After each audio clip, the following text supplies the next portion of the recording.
Plus two കഴിഞ്ഞു BTech MTech ആ ഒരു രീതിയിലേക്ക് മാറി. ഞാൻ ഒരിക്കലും വിചാരിച്ചിട്ടില്ല ഇങ്ങനെ ഒരു മെഡിക്കൽ ഫീൽഡിലേക്ക് വരാൻ പറ്റുമെന്നും കാര്യങ്ങളൊന്നും ഞാൻ ഒരിക്കലും ചിന്തിച്ചിട്ട് സ്വപ്നം കണ്ടിട്ട് പോലും ഉണ്ടായിരുന്നില്ല. അങ്ങനെയാണ് ആ ഒരു 45 ഡേയ്സിൽ അവർ പറഞ്ഞതുപോലെ തന്നെ ഫോളോ ചെയ്തിട്ടാണ് എനിക്ക് ഈ ഒരു മാർക്ക് കിട്ടിയത്. അതിലായിട്ട് എക്സ്ട്രാ ആയിട്ട് ഞാൻ എൻ്റെ ഭാഗത്തു നിന്നൊന്നും എഫേർട്ട് എടുത്തിട്ടില്ല.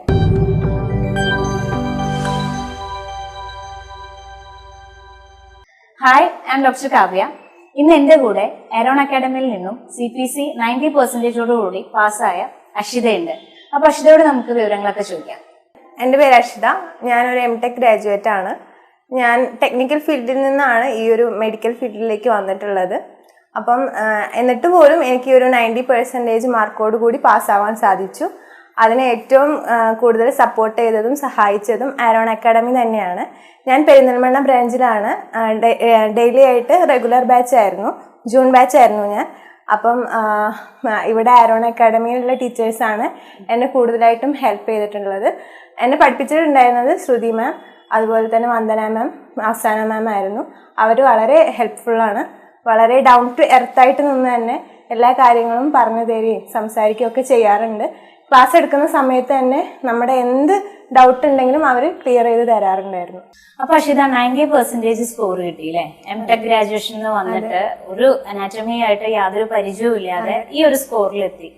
അപ്പോ അതോടൊപ്പം തന്നെ എക്സാം പ്രിപ്പറേഷൻസും കാര്യങ്ങളൊക്കെ ചെയ്തിട്ടാണ് ഈ ഒരു സ്കോർ കിട്ടിയത്. അപ്പൊ അതിനെ കുറിച്ച് എന്താ പറയാനുള്ളത്? എനിക്ക് 45 ഡേയ്സ് ആയിരുന്നു എക്സാം പ്രിപ്പറേഷൻ ഉണ്ടായിരുന്നത്. എനിക്ക് വീട്ടിൽ നിന്ന് പോയി വരാനുള്ള ഒരു ബുദ്ധിമുട്ടും കാരണമൊക്കെ കൊണ്ട് ഞാൻ ഓൺലൈൻ ആയിരുന്നു.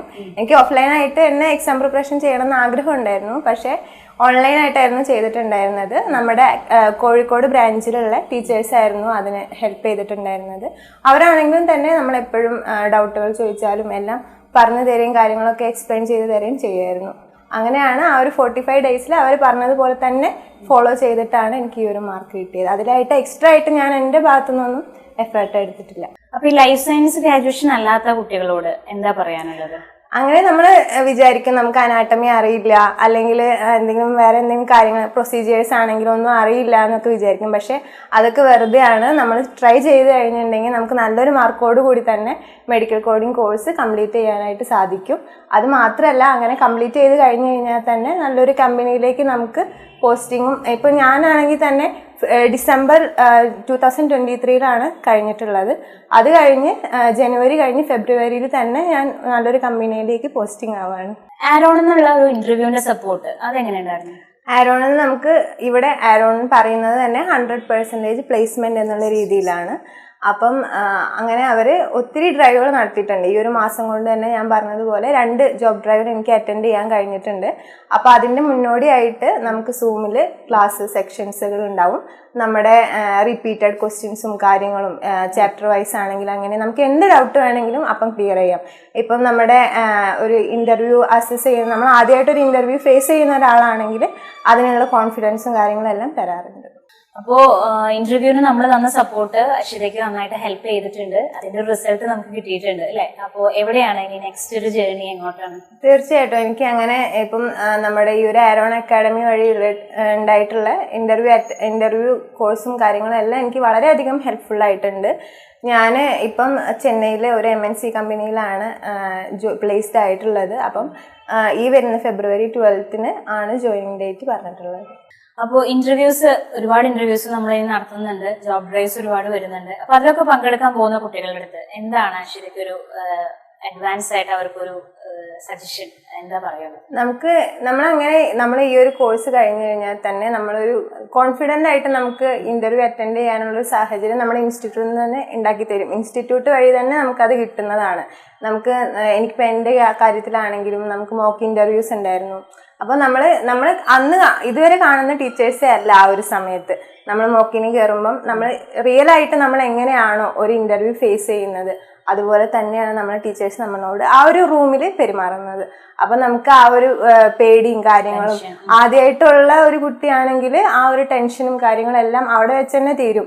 പിന്നെ നമുക്ക് വീണ്ടും വേറൊരു കമ്പനിയുടെ റിയൽ ഇന്റർവ്യൂ വന്നു കഴിഞ്ഞാൽ രണ്ടാമതൊരു ഇന്റർവ്യൂ ചെയ്യുന്നത് പോലെ നമുക്ക് തോന്നുള്ളൂ. ആദ്യമായിട്ടുള്ള ഒരു ഫീലിംഗ് ഒരിക്കലും ഉണ്ടാവത്തേ ഇല്ല. വരുന്ന ക്വസ്റ്റ്യൻസ് ആണെങ്കിലും അനാട്ടമി ആയിക്കോട്ടെ, ICD ആയിക്കോട്ടെ, എന്തോ ആയിക്കോട്ടെ, നമുക്ക് ആ ഒരു ക്വസ്റ്റ്യൻ പാറ്റേൺ തന്നെ അവർ പറഞ്ഞ് നല്ല റെഡിയാക്കി തരും നമ്മുടെ ആ ഒരു ഫീൽ. നമുക്ക് ഒരു ആദ്യമായിട്ടുള്ള ഒരു കാര്യമാണ് അല്ലെങ്കിൽ ഒരു പേടിയാണ്, അങ്ങനെയുള്ള ഒരു കാര്യമേ ഇല്ല. നമുക്ക് ആ ഒരു രീതിയിലേക്ക് നമ്മളെ പ്രിപ്പയർ ചെയ്യാൻ നമ്മളെ ടീച്ചേഴ്സ് റെഡിയാണ്. അഷിത, അപ്പോ മെഡിക്കൽ കോഡിംഗ് എന്ന് പറയുന്ന ഈ ഒരു മെഡിക്കൽ റിലേറ്റഡ് ആയിട്ടുള്ള കരിയറിലേക്ക് വരുമ്പോൾ അഷിത എന്തൊക്കെ എക്സ്പെക്ട് ചെയ്തിരുന്നു?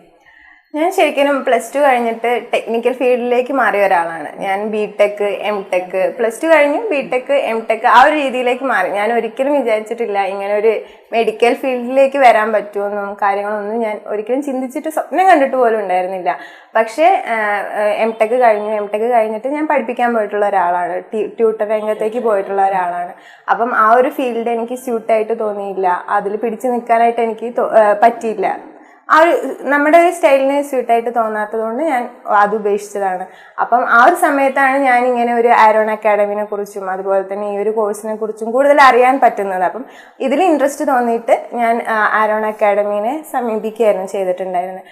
അപ്പം നമുക്ക് നമ്മളെ എത്ര ഫ്രഷർ ആണെങ്കിലും എന്ത് തന്നെ ആണെങ്കിലും ശരി, നമുക്ക് ആ ഒരു കോൺഫിഡൻസും കാര്യങ്ങളും തന്നിട്ട് ഇവിടെയുള്ള മാമും കാര്യങ്ങളൊക്കെ സംസാരിച്ചു. അങ്ങനെ ഞാൻ ഈ ഒരു കോഴ്സിന് ജോയിൻ ചെയ്തു. വളരെ നല്ലൊരു പെർസെൻറ്റേജോട് കൂടി പാസ്സാവാൻ കഴിഞ്ഞു. അതുപോലെ തന്നെ നല്ലൊരു ജോലിയിൽ നല്ലൊരു സാലറി പാക്കേജോട് കൂടി തന്നെ എനിക്ക് പോസ്റ്റിംഗ് 1 മാസം കൊണ്ട് തന്നെ ജോലി കിട്ടാനും ഈ ഒരു ഫെബ്രുവരിയിൽ പോസ്റ്റിംഗ് ചെയ്യാനും സാധിച്ചു. അപ്പൊ ടോട്ടലി ഹാപ്പിയാണ്. ഫാമിലിയൊക്കെ ഹാപ്പിയാണ്.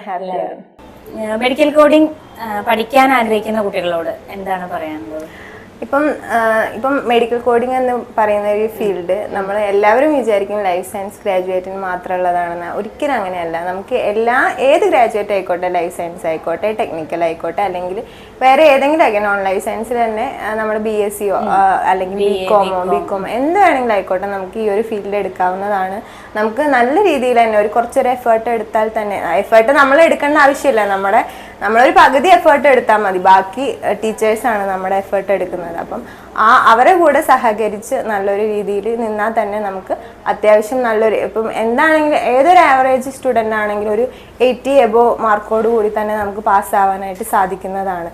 അപ്പം നമ്മൾ അങ്ങനെ ഒരു എഫേർട്ടും കാര്യങ്ങളും എടുത്ത് അങ്ങനെ ഒരു നല്ലൊരു മാർക്കോട് കൂടി പാസ്സായി കഴിഞ്ഞാൽ വളരെ നല്ല കമ്പനിയിലെ ഓപ്പർച്യൂണിറ്റീസ് നമുക്ക് വരുന്നതാണ്. ഇപ്പം നമ്മുടെ ആരോൺ അക്കാഡമിയുടെ കാര്യം തന്നെ എടുത്ത് നോക്കിയാൽ നമുക്ക് അറിയാവുന്ന കാര്യമാണ്. എല്ലാ മന്തിലും പ്ലേസ്മെൻ്റ് ഉണ്ട്. 1 or 2 പ്ലേസ്മെൻ്റ് എല്ലാ മന്തിലും ഉണ്ട്. ജനുവരി തൊട്ട് ഡിസംബർ വരെ എല്ലാ മന്തിലും നമുക്ക് പ്ലേസ്മെൻറ്റ് ഡ്രൈവും കാര്യങ്ങളെല്ലാം അവർ അറേഞ്ച് ചെയ്ത് തരുന്നതാണ്. അപ്പം ആ ഒരു ഡ്രൈവിൽ പോയിട്ട് നമുക്ക് നല്ലൊരു ജോലിയിലേക്ക് കയറാവുന്നതാണ്. ഏതൊരു ഫീൽഡാണെങ്കിലും ആർക്കാണെങ്കിലും ഒരു ആവറേജ് സ്റ്റുഡൻറ്റിനാണെങ്കിലും ഒക്കെ നമുക്കിത് പഠിച്ച് ഒരു നല്ലൊരു ജോലിയിലേക്ക് നമുക്ക് കാലെടുത്ത് വെക്കാൻ പറ്റുന്നതാണ്. അപ്പോൾ അഷിതയുടെ വിവരങ്ങളൊക്കെ നമ്മൾ അറിഞ്ഞു. 90% ആണ് ആളുടെ സ്കോർ. ആളൊരു MTech ഗ്രാജുവേറ്റ് ആണ്. അനാറ്റമി എന്ന് പറയുന്ന ആ ഒരു സയൻസുമായിട്ട് യാതൊരു റിലേഷനും ഇല്ലാതെ ആള് പഠിച്ചു, എക്സാം നന്നായി എഴുതി, ആള് പ്ലേസ്ഡ് ആയി. അപ്പൊ നമ്മൾ ഇന്ന് മനസ്സിലാക്കേണ്ടത് മെഡിക്കൽ കോഡിംഗ് എന്ന് പറഞ്ഞ ഒരു കരിയറിന് ഒരുപാട് ഓപ്പർച്യൂണിറ്റീസ് ഉണ്ട്. അത് മാത്രമല്ല, വെറും ഒരു മെഡിക്കൽ കോഡറായിട്ട് മാത്രമല്ല ഇനി ഇവർ വർക്ക് ചെയ്യാൻ പോകുന്നത്. അവരിറങ്ങാൻ പോകുന്ന ഫീൽഡിൽ ഇതിൽ കൂടുതൽ സീനിയർ മെഡിക്കൽ കോഡറായിട്ട് അവർക്ക് വർക്ക് ചെയ്യാം. 1-2 വർഷത്തെ എക്സ്പീരിയൻസ് കഴിഞ്ഞാൽ ഇതിൽ കൂടുതൽ ഓപ്പർച്യൂണിറ്റീസ് അവരെ വെയിറ്റ് ചെയ്യുന്നുണ്ട്. അപ്പോൾ മെഡിക്കൽ കോഡിംഗ് പഠിക്കാൻ ആഗ്രഹിക്കുന്നവരെല്ലാവരും തീർച്ചയായും നല്ലൊരു ഇൻസ്റ്റിറ്റ്യൂട്ടിൽ നല്ല രീതിയിൽ എക്സാം പ്രിപ്പറേഷൻ ഫോക്കസ് ചെയ്യുന്ന, പ്ലേസ്മെന്റ് സപ്പോർട്ട് ചെയ്യുന്ന ഇൻസ്റ്റിറ്റ്യൂട്ടുകളിൽ പഠിക്കുക. നിങ്ങൾക്ക് നല്ലൊരു കരിയറാണ് ഈ ഒരു ഫീൽഡിൽ ഉണ്ടാവുക. And wish you all the success. Thank you ma'am.